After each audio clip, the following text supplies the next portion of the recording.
आजकल आप अक्सर सोशल मीडिया पर रील्स देखते होंगे लाइट हाउसेस के बारे में कि अगर आप वहां जॉब करोगे तो आपको कितनी सैलरी मिलेगी। तो हमने सोचा क्यों ना आपको इस टॉपिक पर मुकम्मल वीडियो बना के दें। तो हम आपको बताते हैं कि असल में लाइट हाउस होता क्या है। सोचो आप समंदर के बीच में हो, रात का अंधेरा हो और आप कश्ती चला रहे हैं और बस चारों तरफ समुद्री लहरों की खौफनाक आवाजें सुनाई दे और आप रास्ता भूल गए हों, तो आप क्या करेंगे? सबसे पहले तो आपने पैनिक बिल्कुल नहीं होना। ऐसी सिचुएशन में अगर आप ध्यान से देखोगे तो आपको दूर से एक रोशनी चमकती दिखाई देगी और ये रोशनी आपको गाइड करेगी कि आपने समंदर की किस दिशा में जाना है। दोस्तों, ये रोशनी लाइट हाउस की होती है। ये लाइट हाउस समंदर में बहुत ज्यादा लहरों और तूफानों से भी नहीं हिलते और बेसिकली ये लाइट हाउस जहाजों को रास्ता दिखाने का काम करते हैं। आइए जानते हैं इन लाइट हाउसेस की कहानी और इनका असल मकसद क्या होता है। दोस्तों, बेसिकली लाइट हाउस में एक ऊंचा टावर होता है जो अक्सर समंदर के किनारे और चट्टानों पर बनाया जाता है। लाइट हाउस रात के वक्त खराब मौसम में जहाजों को सेफ रास्ता दिखाता है ताकि वो गलती से किसी चट्टान या किनारे से ना टकरा जाए। लाइट हाउस में एक बहुत पावरफुल रोशनी होती है जो दूर से नजर आती है। अब सोचो अगर धुंध हो तो रोशनी कैसे दिखाई देगी। तो इस सूरत में कुछ लाइट हाउसेस में खास किस्म का हॉर्न बजाकर समुद्री जहाजों को सही रास्ता दिखाया जाता है। अब आपको लाइट हाउस की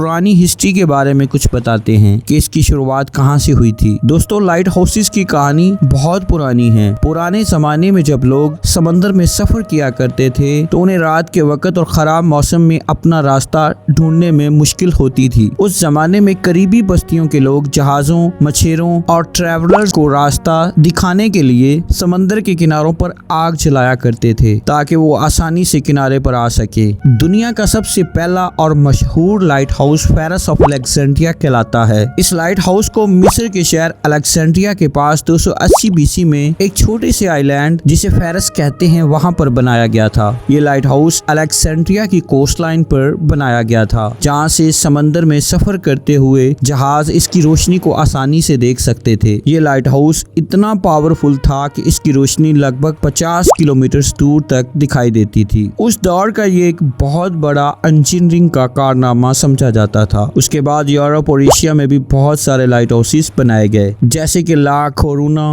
लाइट हाउस जो कि स्पेन में आज भी मौजूद है और दुनिया के सबसे पुराने लाइट हाउसेस में इसका शुमार किया जाता है। इन पुराने लाइट हाउसेस में आग और शीशे का इस्तेमाल होता था ताकि रोशनी दूर तक पहुंच सके। 18वीं और 19वीं सेंचुरी में जब टेक्नोलॉजी ने तरक्की की तो लाइट हाउसेस में भी कई नई इम्प्रूवमेंट्स आई। पहले लाइट हाउसेस में सिर्फ आग का इस्तेमाल होता था, लेकिन उसके बाद गैस और ऑयल से चलने वाले लैंप्स का इस्तेमाल होना शुरू हो गया। ये लैंप्स ज्यादा रोशनी देते थे और चलाने में भी आसान थे। फिर आगे चलकर इलेक्ट्रिक बल्ब्स आए जो गैस और ऑयल लैंप से भी ज्यादा पावरफुल थे। इन बल्ब्स की रोशनी बहुत दूर तक पहुंच सकती थी और जैसे जैसे वक्त गुजरता गया इम्प्रूवमेंट्स होती गई और फिर स्पेशल लेंसेज का इस्तेमाल होने लगा जो रोशनी को और भी दूर तक पहुंचाने में मददगार साबित हुए। इन लेंसेज की वजह से लाइट हाउसेस और भी इफेक्टिव हो गए और बहरी जहाजों को दूर से ही रोशनी दिखने लगती थी जो उन्हें सेफ रास्ता दिखाने में मदद करती थी। आज के modern light houses fully automated होते हैं, यानी इन्हें चलाने के लिए इंसान की जरूरत नहीं होती। कंप्यूटर्स और टेक्नोलॉजी के जरिए ये खुद ही ऑन और ऑफ होते हैं और सेंसर से मौसम का हाल जान लेते हैं। लाइट हाउसेस अब रोशनी नहीं बल्कि जीपीएस और रेडियो सिग्नल्स भी प्रोवाइड करते हैं जो बहरी जहाजों को सेफ रास्ता दिखाते हैं। अब आपको बताते हैं लाइट हाउसेस बनाने का मकसद क्या होता है। दोस्तों, लाइट हाउसेस का मकसद समंदर में जहाजों को रास्ता दिखाना और खतरनाक जगहों से बचाना होता है। ये खतरनाक जगहें जहां पर लहरें और चट्टानें होती हैं वहां पर लाइट हाउसेस का होना बहुत जरूरी होता है। ये लाइट हाउसेस जहाजों को रास्ता दिखाते हैं और उन्हें समंदर के खतरनाक हिस्सों से दूर रखते हैं। लाइट हाउसेस की रोशनी और सिग्नल सिस्टम बहरी जहाजों को ये बताते हैं कि वो कहाँ हैं और अब कौन सा रास्ता लेना है। अब सवाल पैदा होता है कि समंदर में कैसे लाइट हाउस टावर बनाए जाते हैं, तो चलिए जानते हैं। दोस्तों, लाइट हाउसेस को गहरे पानी वाले समंदर में बनाने के लिए कुछ खास स्टेप्स और टेक्निक्स का इस्तेमाल किया जाता है। सबसे पहले लाइट हाउसेस के लिए एक ऐसी जगह का इंतखाब किया जाता है जो समंदर में मौजूद खतरनाक जगहों और चट्टानों के करीब हो ताकि जहाजों को वहां से आसानी से रोशनी दिखाई दे। लाइट हाउस बनाने के लिए मजबूत मटेरियल जैसे कंक्रीट, स्टोन और स्टील का इस्तेमाल होता है ताकि ये समुद्री ताकत और लहरों का सामना कर सके। फिर लाइट हाउस की फाउंडेशन यानी बुनियाद गहरे पानी में बनाई जाती है। इसके लिए अलग अलग टेक्निक्स इस्तेमाल होती हैं। कैयन एक खास तरह का स्ट्रक्चर होता है जो पानी के अंदर जमीन के नीचे काम करने के लिए इस्तेमाल किया जाता है। लाइट हाउसेस और ब्रिजेस की बुनियाद को मजबूत बनाने के लिए ये तरीका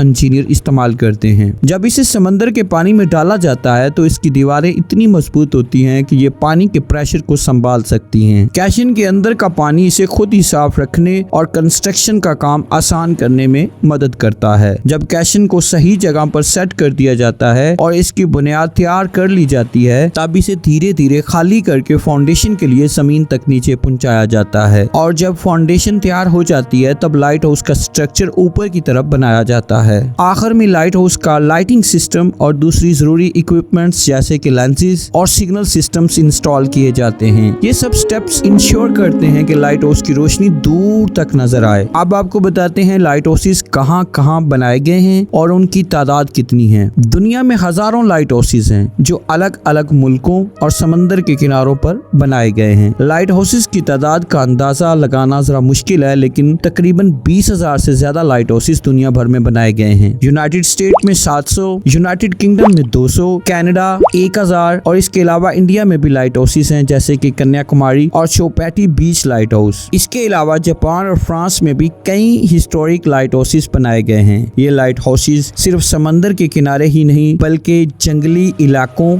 नदियों और झीलों के पास भी बनाए जाते हैं। दोस्तों, लाइट हाउसेस में काम करने वालों की तादाद ऑलमोस्ट 5 होती है। उनमें से कुछ लाइट हाउस कीपर्स होते हैं जो रोशनी और सिग्नल सिस्टम को चलाते हैं, जबकि 2 टेक्नीशियंस होते हैं जो लाइट हाउसेस के इलेक्ट्रिकल और मैकेनिकल सिस्टम्स की देखभाल करते हैं। इन लोगों की सैलरी उनकी रिस्पॉन्सिबिलिटीज और लोकेशन पर डिपेंड करती है। आमतौर पर एक लाइट हाउस कीपर की सैलरी $30,000 से $70,000 के दरमियान होती है। तो दोस्तों, इस वीडियो में हमने देखा कि लाइट हाउस बनाना कितना अहम है। ये लाइट हाउस सिर्फ खूबसूरत दिखने के लिए नहीं होते बल्कि ये जहाजों को समंदर में सही रास्ता दिखाते हैं। इनका डिजाइन और कंस्ट्रक्शन बहुत मुश्किल होता है। दोस्तों, अगर आपको ये वीडियो पसंद आई हो तो लाइक करें, शेयर करें और हमारे चैनल को सब्सक्राइब करें। Thank you.